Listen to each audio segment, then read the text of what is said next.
मुझे खुशी इस बात की हुई है कि उनका जो असल शोबा है वो नात और ये सच्चे आशिक रसूल हैं।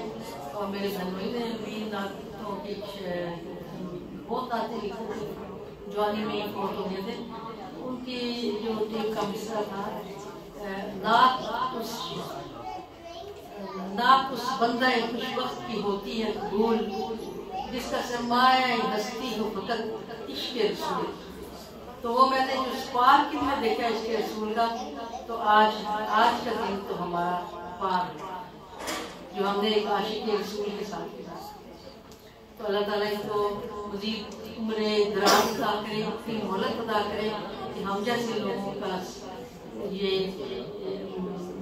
बने हमारे, बल्कि हमारी सिफारिश करें। बहुत शुक्रिया डॉक्टर साहब, आपका बहुत शुक्रिया।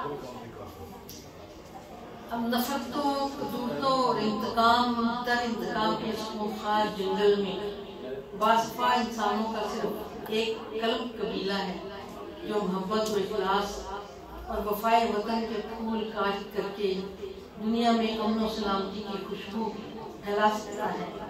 अहले करम उन्हें जिक्र से इल्म, हिकमत, शेर और अदब, फिक्र फन और खिदमत इंसानियत के मोती चुनकर धरती की मांग से जाते हैं। Khwaja Zafar Iqbal, director press for peace foundation London UK chapter के गुलबत्ती गोहर शनासी और कायदाना सलाहियतों को सलाम है, जिन्होंने समुंदर पार बैठकर अर्ज़े वतन को खामोश और बेरिया हीरोज को याद रखा है। आज की शाम प्रेस फॉर पीस की तरफ से ख्वाजा जफर इकबाल के मैं अपनी प्यारी दोस्त और बहन मोहतरमा सिकंदरा अलवी साहबा की शुक्रगुजार हूँ, जो एडवोकेट हैं और हार्ट एंड सोल हैं लाहौर हाई कोर्ट की, पिंडी हाई कोर्ट की। तो ये लाई है, इनके लिए ये महफिल ज़रा मुख्तलिफ होगी, लेकिन बेंच बार और शायरी और अदब का पुराना चोरी दामन का साथ है। अच्छा, शुक्रिया आपका, बहुत अच्छा, बहुत मेहरबानी।